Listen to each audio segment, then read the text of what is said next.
Primary investigation में बहुत ज़्यादा डिटेल्स डाइवर्ज कर पाना हमारे लिए संभव नहीं है। जो हमने प्राथमिक पूछताछ में चीज़ें पता की हैं वो आपसे बताई हैं। इसमें चीज़ें नहीं, सभी लोग जो 6 के 6 लोग हैं सभी लोग हमारी हिरासत में हैं। इसमें एक लड़का जिसने इंट्रोडक्शन करवाया, जिसने मित्रता करवाई, छोटू, उसके बाद ये तीनों लड़के, उसके बाद वो 2 लड़के, टोटल मिला के 6 लोग हैं। शारीरिक संबंध की बात इन दोनों ने स्वीकार अभी तक इन 2 लोगों ने स्वीकार की है। आगे कोई और बात निकल के आएगी तो हम लोग उस पर और भी इन्वेस्टिगेशन करेंगे। वो इन्वेस्टिगेशन अंडर प्रोसेस है। I can't diverge very minute details क्योंकि मेरे पास अभी है नहीं। ये प्राइमरी इन्वेस्टिगेशन है। पीएम में अगर कोई बात अन्यथा आती तो we will let you know. PM अभी चल रहा है और पैनल से करवाया जा रहा है, उनके परिवार के प्रेजेंस में करवाया जा रहा है। कल ये अफवाह भी उड़ाई गई थी कि पीएम करवा दिया गया ज़बरदस्ती। परिवार के नॉलेज के बिना, परिवार के इच्छा के बिना हमने एक कदम नहीं चला है। परिवार को हमने हमेशा यही कहा है आपकी जो इच्छा होगी, तो उन्होंने इच्छा जाहिर की थी कि हम लोग पीएम हाउस के अंदर रहना चाहते हैं। वो पीएम हाउस के अंदर रहेंगे और सारी जो डॉक्टर्स के पैनल हैं और वीडियोग्राफी है उसके तहत पीएम करवाया जा रहा है। The guy Junaid, they were individually friends. ये फ्रेंडशिप। तो पुलिस का बड़ा खुलासा आपको बता दें, अपनी मर्जी से गई थी ये लड़कियों का अपहरण नहीं हुआ था।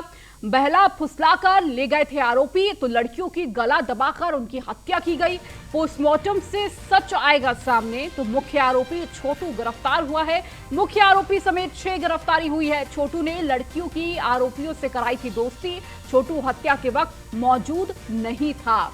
तो ये बड़ा खुलासा पुलिस की तरफ से किया गया है।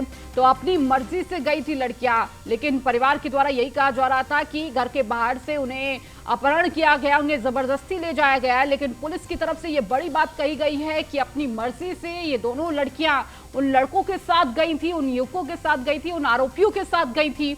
तो लड़कियों की गला दबाकर हत्या कर दी गई है। हालांकि अभी ये शुरुआती आपको जानकारी दे रहे हैं, पोस्टमार्टम रिपोर्ट अभी नहीं आई है। पोस्टमार्टम चल रहा है जहां परिवार के लोग भी मौजूद हैं। आईजी लक्ष्मी सिंह भी वो मौजूद हैं और लगातार सबकी निगरानी में ये पोस्टमार्टम हो रहा है और पोस्टमार्टम में ही सारी तस्वीर क्लियर हो पाएगी। तो वहीं छोटू जो मुख्य आरोपी के तौर पर इन आरोपियों से दोस्ती कराने वाला, गुनेगारों से दोस्ती कराने वाला छोटू था।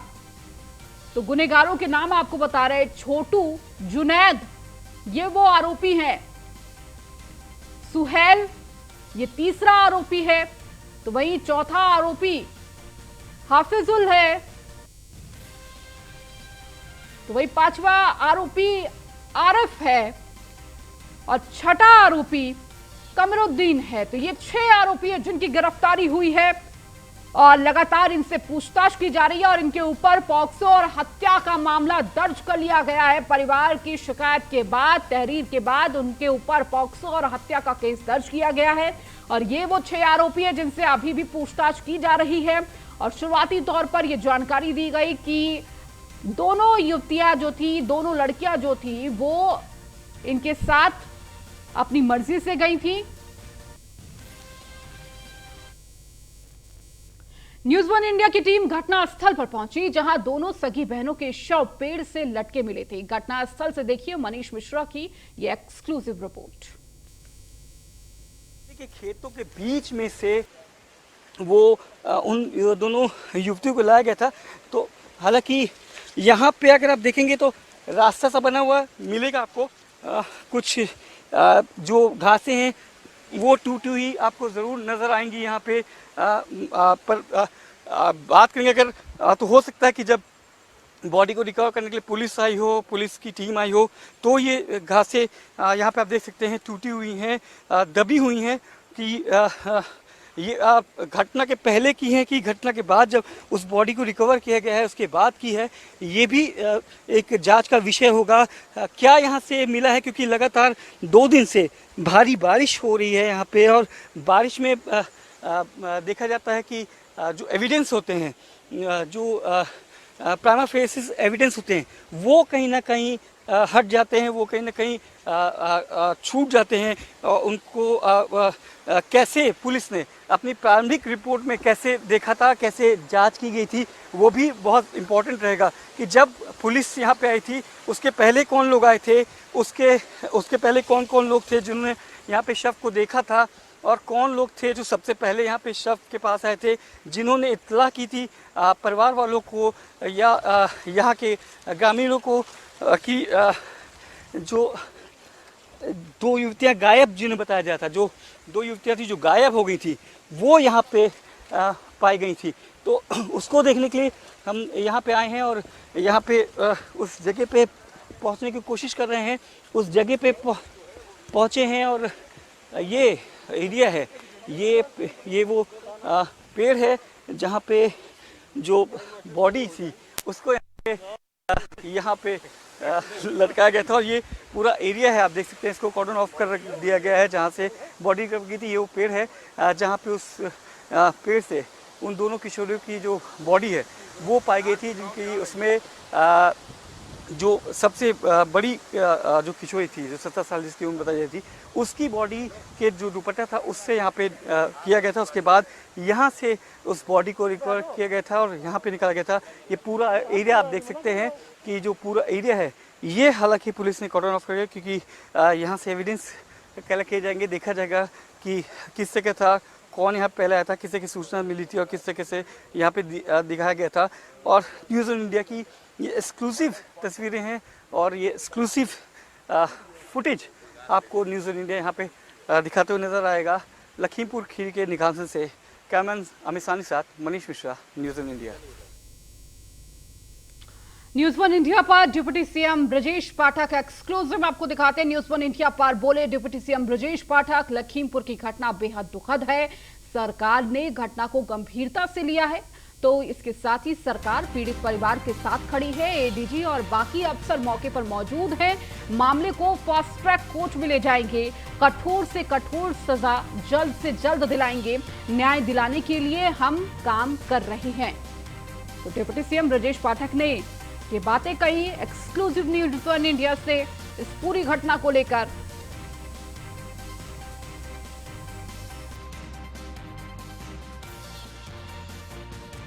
हमारे साथ हैं deputy CM Brajesh Pathak. Sir, जिस तरीके से घटना हुई है लखीमपुर खीरी की, उस घटना को लेकर सरकार पूरी तरीके से एक्टिव है, लेकिन इस घटना को लेकर क्या कहना चाहेंगे? 2 बहनें और 6 आरोपी। बहुत ही दुखद घटना है, सरकार ने गंभीरता के साथ लिया है।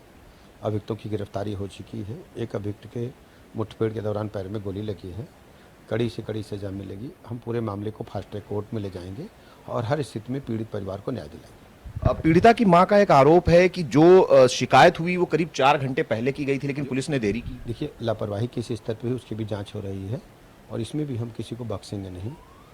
पूरी सरकार चिंतित है और हर स्थिति में हम न्याय दिलाएंगे। सरकार जहां पूरी तरीके से एक्टिव है, चाहे वो आईजी हो, खुद एडीजीएलओ हो, मौके पर पहुंचे हैं और लगातार मामला भी आगे बढ़ाया जा रहा है, लेकिन विपक्ष लगातार सवाल खड़े कर रहा है। देखिए, आप विपक्ष का काम अपना काम है। मैं यही कहूँगा विपक्ष के लोगों से, कृपया ऐसी दुखद घटनाओं पर राजनीति ना करें। माना जाए कि फास्ट ट्रैक कोर्ट में जल्द से जल्द इस पूरे मामले हम मामले में चार्जशीट शीघ्र लगाएंगे और फास्ट ट्रैक कोर्ट में ले जाएंगे और शीघ्र न्याय दिलाएंगे। बिल्कुल, ये है उत्तर प्रदेश के डिप्टी सीएम ब्रजेश पाठक जो बता रहे हैं पूरे मामले को फास्ट ट्रैक कोर्ट में लेकर जाएंगे और सरकार पूरी तरीके से गंभीर है। हमारे साथ हैं डिप्टी सीएम ब्रजेश पाठक। तो बड़ी खबर आपको दे दें तो लखनऊ से इस वक्त बड़ी खबर है, जहां पर दारुल उलूम नदवा में सर्वे शुरू हुआ है। एसडीएम, बीएसए और डीएमओ सर्वे पर मौजूद है। आपको बता दें देश के बड़े मदरसों में शुमार होता है नदवा कॉलेज। AIMPLB के अध्यक्ष की सरपरस्ती में चलता है ये नदवा कॉलेज। बड़ी तादाद में बढ़ते हैं नदवा कॉलेज में मदरसे के बच्चे। यूपी समेत देश के कई हिस्सों से नदवा में पढ़ाई के लिए छात्र आते हैं और आप देखिए इसका सर्वे किया जा रहा है। योगी सरकार के द्वारा हर मदरसे के सर्वे के आदेश दिए गए थे और देखिए गैर मान्यता प्राप्त और किस तरह से इस तरह के सर्वों पर रोक लगाने के लिए और शिक्षा व्यवस्था को और सुदृढ़ बनाने के लिए इस सर्वे को किया जा रहा है। तो यूपी समेत देश के कई अलग अलग इलाकों से यहां पढ़ने आते हैं छात्र।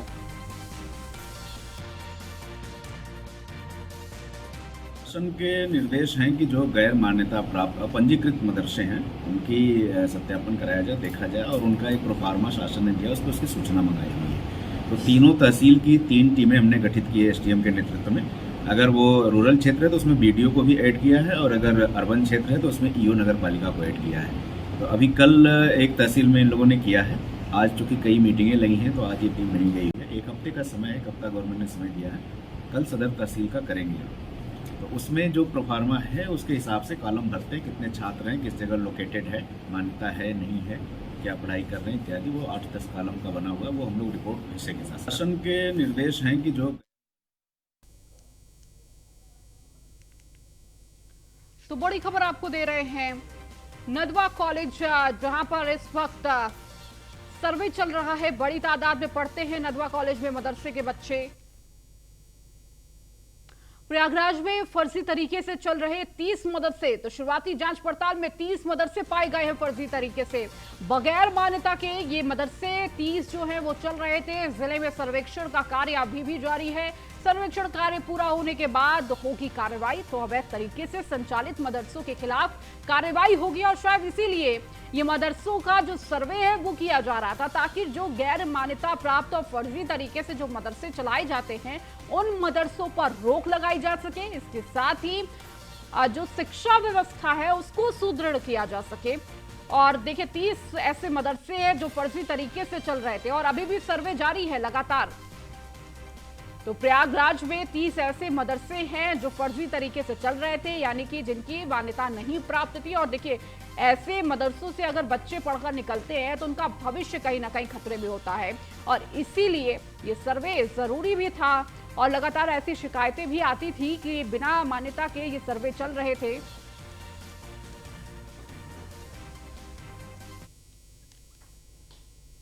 केंद्रीय पंचायती राज मंत्रालय लखनऊ में करेगा सम्मेलन। स्मार्ट विलेज पंचायत पर एक सम्मेलन का होगा आयोजन, तो मुख्यमंत्री योगी और गिरिराज सिंह करेंगे उद्घाटन। लखनऊ में 2 दिवसीय सम्मेलन का ये उद्घाटन होना है। केंद्रीय पंचायती राज मंत्रालय लखनऊ में चलेगा ये सम्मेलन। स्मार्ट विलेज पंचायत पर एक सम्मेलन का होगा आयोजन, तो मुख्यमंत्री योगी और गिरिराज सिंह करेंगे उद्घाटन। तो लखनऊ में 2 दिवसीय सम्मेलन का उद्घाटन करेंगे। तो केंद्रीय पंचायती राज मंत्रालय लखनऊ में एक सम्मेलन करने जा रहा है। तो स्मार्ट विलेज पंचायत पर ये सम्मेलन का आयोजन होगा।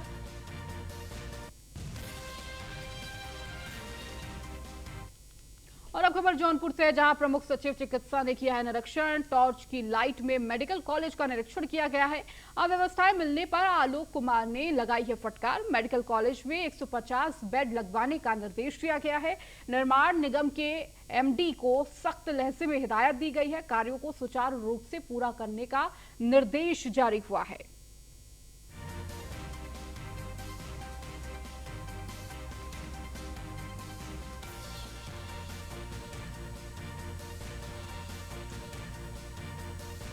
निर्माण निगम के एमडी को सख्त लहजे से हिदायत दी गई है। कार्यों को सुचारू रूप से पूरा कराने के निर्देश दिए गए हैं।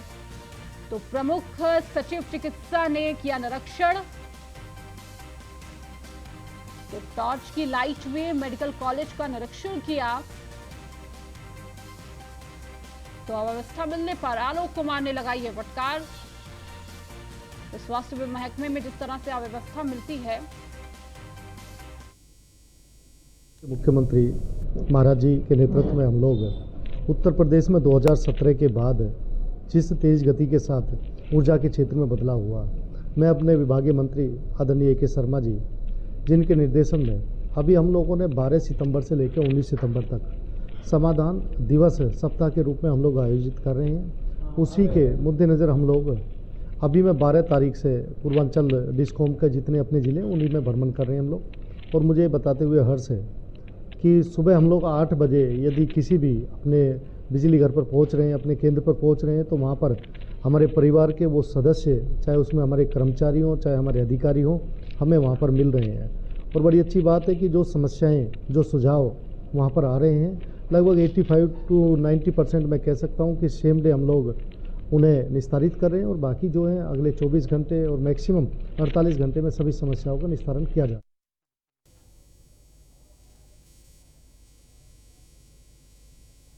और अब खबर मेरठ से, जहां डॉक्टर ने 12 साल की बच्ची से किया घिनौना काम। इलाज करने के बहाने कमरे में किया दुष्कर्म। अपने मामा के साथ इलाज कराने गई थी बच्ची और बच्ची की मां की तहरीर पर आरोपी डॉक्टर पर केस दर्ज किया गया है। तो दुष्कर्म, पॉक्सो और SC/ST एक्ट में यह मुकदमा दर्ज हुआ है। वारदात के बाद क्लिनिक बंद कर आरोपी डॉक्टर फरार हो गया है। तो पुलिस ने क्लिनिक की CCTV कैमरे की DVR अपने कब्जे में ले ली है।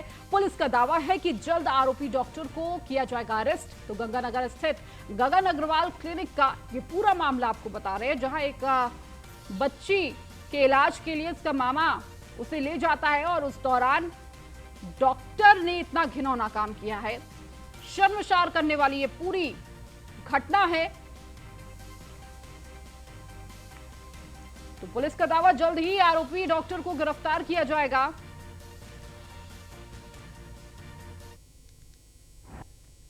थाना क्षेत्र गंगानगर में एक अभियोग पंजीकृत हुआ है। डॉक्टर जिनका नाम गगन अग्रवाल है, उनके विरुद्ध जो लड़की है वो 12 साल की है, उसकी मां के तहरीर के आधार पर सुसंगत धाराओं में अभियोग पंजीकृत किया गया है। इसमें प्राइमा फसाई एक CCTV फुटेज भी मिला है, जिसको दृष्टिगत रखते हुए तत्काल यह अभियोग पंजीकृत किया गया है। अग्रिम वैधानिक कार्रवाई की जा रही है। थाना क्षेत्र गंगानगर में एक अभियोग पंजीकृत हुआ है। डॉक्टर जिनका नाम गगन। आगरा में विद्युत विभाग की लापरवाही उजागर हुई है। योगी राज में 20 परिवार अंधकार में रहने को मजबूर हैं। मलपुरा के नगला गरीबा में नहीं है विद्युतीकरण। 20 परिवारों को अब तक नहीं मिला बिजली का कनेक्शन।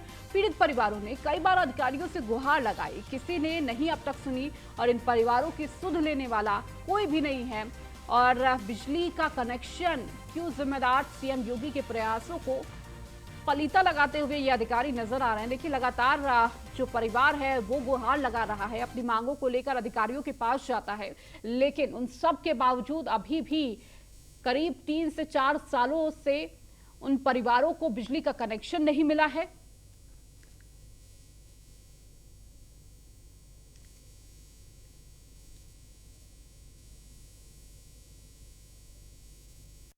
हिम्मत सिंह, ग्राम प्रधान मलपुरा। आज से सरकार ने समाधान दिवस का आयोजन किया गया है। विद्युत उपभोक्ताओं को जो भी परेशानी है वो अपनी यहाँ बताने के लिए ये समाधान दिवस का आयोजन किया गया है। इसी के अंतर्गत हम आज ग्राम मलपुरा के कुछ लोगों की समस्याओं को लेकर यहाँ आए हैं, परंतु जेई साहब यहाँ उपस्थित नहीं हैं। कई क्षेत्र में किसी जगह कोई बात घटना हुई है, वहाँ देखने के लिए गए हुए हैं। हमारा जो है मांग ये है कि कुछ हमारे गांव में नई आबादी नए क्षेत्रों में बसावट हो गई है, यहाँ जहाँ के विद्युतीकरण नहीं है। तो मैं कई बार वैसे मौखिक रूप से भी और लिखित में भी पहले भी कई बार दे चुका हूँ, और अब भी मैं वही कहने के लिए आया हूँ जनता के साथ। जनता जो है करीब 50 परिवार हैं नगला गरीबा पे। बस में कॉलोनी में वो में बिजली ना है, मच्छर खा रहे हैं, बहुत बुरी हालत है 20 से निकलने की। अच्छा, हाँ जी, यही बात हम आए सर। तो क्या चाहते हैं प्रशासन? हम कनेक्शन चाह रहे हैं सर। अच्छा, कनेक्शन जल्दी हो जाए। जल्दी आ जाए नई बस। और अब खबर महाराजगंज से, जहां टूंडा में आपको बता दें कि 30 से 40 लोगों के द्वारा जिस तरह से ये पूरी घटना सामने आई है। डूंडा कर्मचारियों के हत्थे चढ़ा है ठग। आवास के नाम पर वसूली करने वाले गैंग का पर्दाफाश हुआ है। तो PM आवास के नाम पर ये वसूली की जाती थी। डूंडा के जेई ने की 35,000 के रिश्वत लेते युवक को पकड़ा है। तो महाराजगंज से खबर आपको दे रहे हैं, डूंडा कर्मचारी के हत्थे चढ़ा ठग। तो PM आवास के नाम पर लोगों से वसूली करने वाले गैंग का पर्दाफाश हुआ है। डूंडा के जेई ने की 35,000 के रिश्वत लेने युवक को कोई पकड़े गए युवक के साथ गैंग में 3 और युवक शामिल हैं।